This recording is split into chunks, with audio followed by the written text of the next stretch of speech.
Arakundo Lea Februari 1930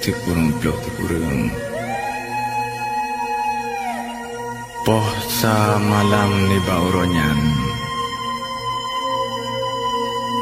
Sabuh tragedi mendarah kembali terjadi di Danau Aceh tercinta.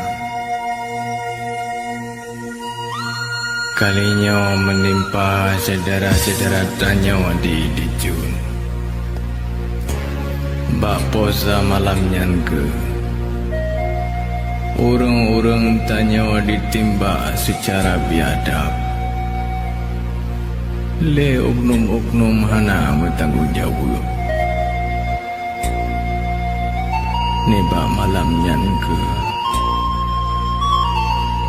na yang mutume belum berselaman dro na yang sinan mukule kenang peluru